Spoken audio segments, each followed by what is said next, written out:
So, this is your science class, and today we are going to begin a new chapter, that is light, sound, and force.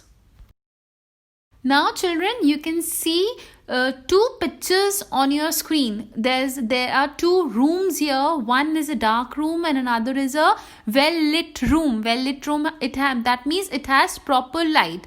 Now, if I ask you that in which picture could you see the things easily, then definitely your answer would be that in the second picture that has proper light, that is well lit. It has proper light. You can see the things very easily. You can see the lamps, the cushions, the center table, the photo frames, and all those things in that room because it has proper light.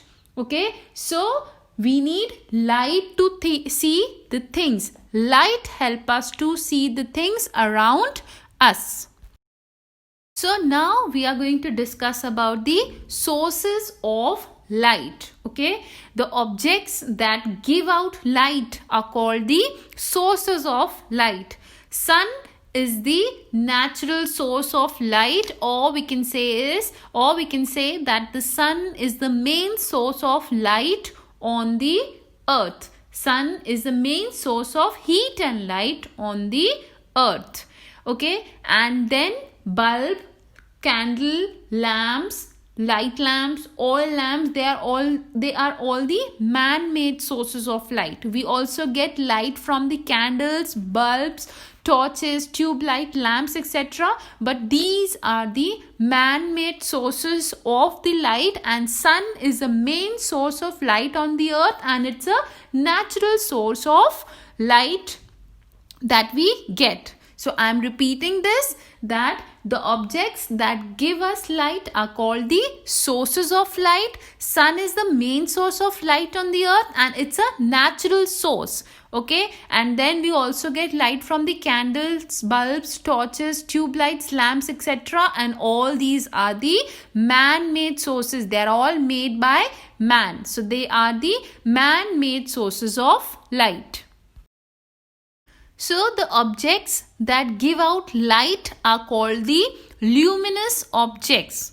Okay, the objects that give us light, okay, they are called the luminous objects. Whether they are natural or they are man-made, they are all called the luminous objects. For example, on your screen you can see the picture of a sun, fire, candle, lighter, lamp, bulb, tube light. They are all luminous objects that give us light.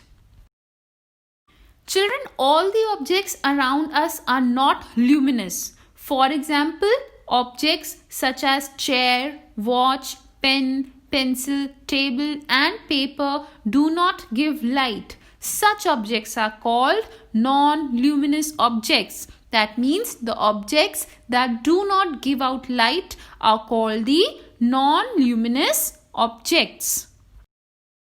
Now, a question must be arising in your mind that how do we see the things? How do we see the non-luminous objects? They don't have the light on their own. So how do we see such things? So now let us find the answer of it. So we can see non-luminous objects only when light falls on them. Light falling on the non-luminous objects bounces back or reflect back and reaches our eyes. That is how do we see the non-luminous objects. So we can see the non-luminous objects because the light that travels in a straight path reflects into our eyes, and that is how we can see the non-luminous objects. Now the next topic that we are going to discuss in this chapter is shadow. Children, in the Zoom class, I have already told you that the light travels in straight line. You have read it in your book as well. Light travels in straight lines. When the path of the light is blocked by a solid object, a dark area or a dark patch is formed on the ground or on the wall opposite to it. This is what we call a shadow. Okay, so that means a shadow is formed when an object blocks light. It may be any object, any size, any shape. So the shadows are always formed on the opposite side of the source of light. So for the shadow to form, there must be a source of light, an object to block the light, and a surface on which the shadow can be formed. So now we are going to talk more about shadow. Okay. So as you can see on your screen also, there's a boy sitting with the torch and he has a teddy bear. Now if an object is moved closer to the light source, the shadow gets bigger. Okay, in the last picture, you can see that the source of light, that is a torch here, is kept very close to the teddy bear or the object. So the shadow is big. And if the object is moved away from the light source, the shadow gets smaller. As you take the source of light away from the object, the shadow gets smaller and smaller. The shadow of an object changes during the day. It is sometimes bigger and sometimes smaller than its actual size. So during the day also, you can see that during the daytime, you can see that the shadow of an object changes in its size. Okay, sometimes the shadow is big and sometimes it is short or it is smaller than its actual size.